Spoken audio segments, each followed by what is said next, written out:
शेषनाग मां पृथ्वी से बोले, मैं तुझे अपने मस्तक पर ढोते ढोते हो गया हूं परेशान।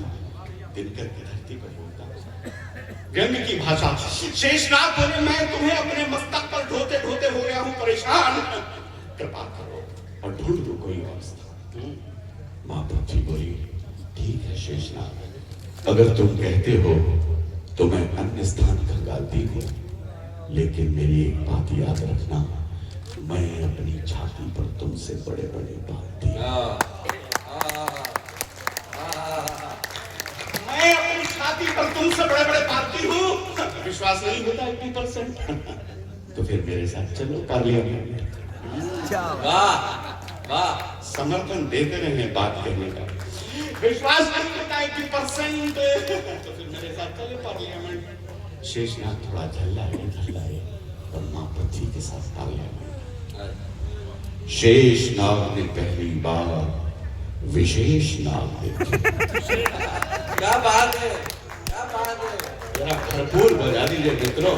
कविता शेषनाग ने पहली बार विशेष नाग देखे, श्वेत नाग देखे, फेस नाग देखे।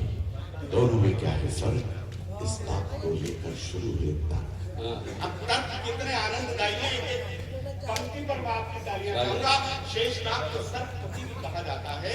तो श्वेतनाग बोला, अगर तुम सर्पपति हो तो हम सभापति।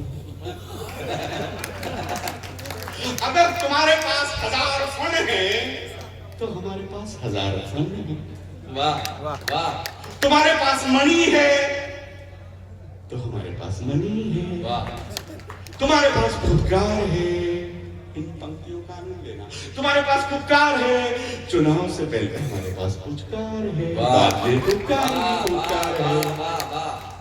शेषनाग बोले, मेरे पास कालकूट है और जहर है। राजनीति का सत्य गाना, मेरे पास कालकूट है, जहर है, मेरे बड़े भाई को सौंपता हूँ। तो एक श्वेतनाग बोला, बस करो बस करो बस करो शेषनाग, इतना तो हम किसी के नहीं सहते हैं।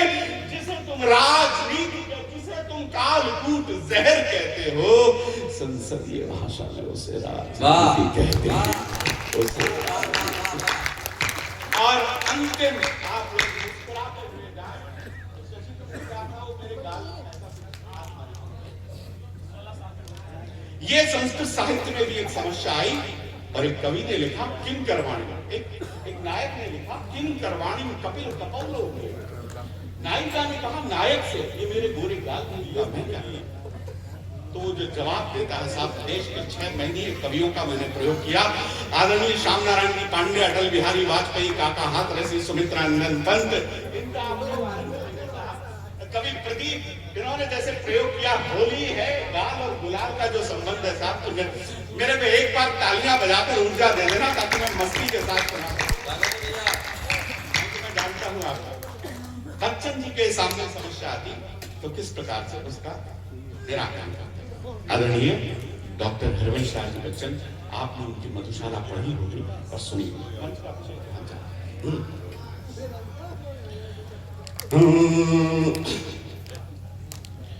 तेरे गोरे गोरे गालों ने क्या जादू कर डाला, क्या जादू कर डाला।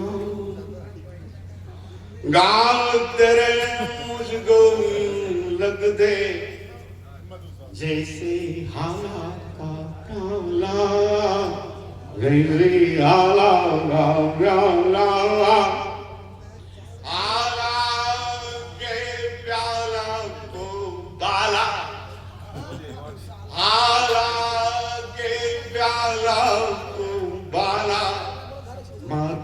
और बना दूंगा। इन पंक्तियों पर हाथ खोले। आला के प्याला को वाला मादक और बना दूंगा।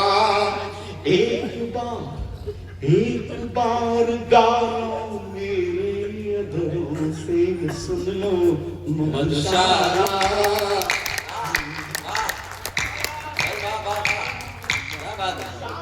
पांडे दिनकर की धरती पर सुना रहा हूं साहब, हाथ से कभी किस तरीके से से बात करता हूं मेरे बड़े भाई को समझाऊं, टकार और डकार वर्णों का ज्यादा प्रयोग करते हैं, ऊंची आवाज में बोलते हैं, आधे श्रोता तो घबरा के तालियां बजा देते हैं। आपने सुना वो श्याम नारायण की पांडे दिनों में हल्दी घाटी महाकाव्य लिखा, उनके सामने समस्या आती तो किस प्रकार से निराकरण करते। आप लोगों का विशेष ध्यान चाहूंगा, तेरे काल है महाकाल में गले का दूध पड़ो, क्या बात है, जरा मेरे को उत्साह देना पड़ी, मेरी ऊर्जा बढ़ाना।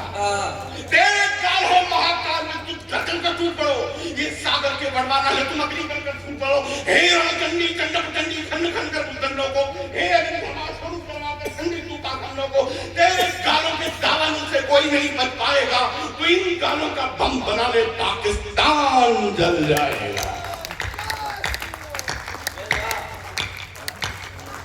जिंदाबाद। माननीय अटल बिहारी वाजपेयी मंच पर सबसे पहले मेरे बड़े भैया उपस्थित हैं। अटल जी किस प्रकार से आनंदित होते हैं, सुना भाषण देते थे, कविता करते दिनेश, अटल जी के सामने समस्या आती, मेरे गोरे गोरे गाल, क्या मैं उनको श्रद्धांजलि देता हूँ कविता के उस विराट पुरुष को। आप लोग बिना तालियां बजाए रहेंगे नहीं, मेरा ऐसा मानना है साहब मंच का। माननीय अटल बिहारी वाजपेयी, पता नहीं ये देश कहां था, किसी का कुछ समझ में नहीं आ रहा। एक समय था जब इस देश में सालों की समस्या, फिर घोटाला और दलालों की समस्या आई, अब गालों की समस्या है।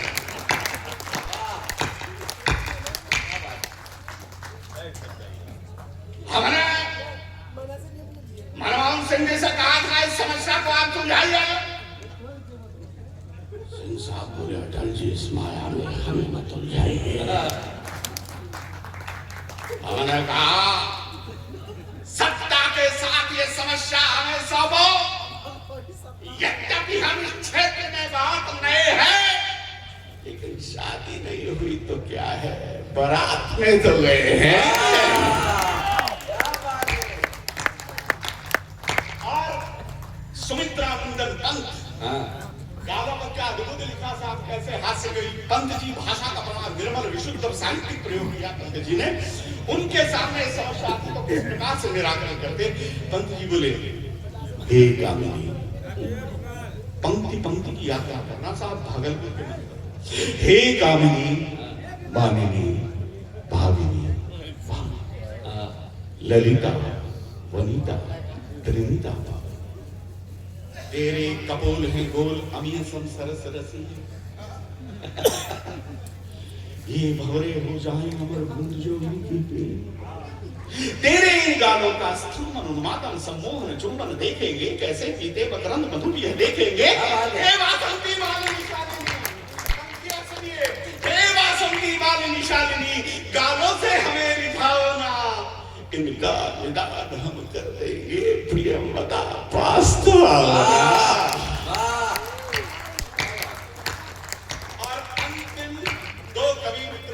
कवि प्रदीप जो जिनको दादा साहब फाल्के पुरस्कार मिला, भक्ति रस में कवि थे, उनके सामने समस्या आती, लेकिन उससे पहले काका हाथरसी, उनकी दाढ़ी को लेकर और गालों को लेकर मैंने एक अद्भुत प्रयोग किया।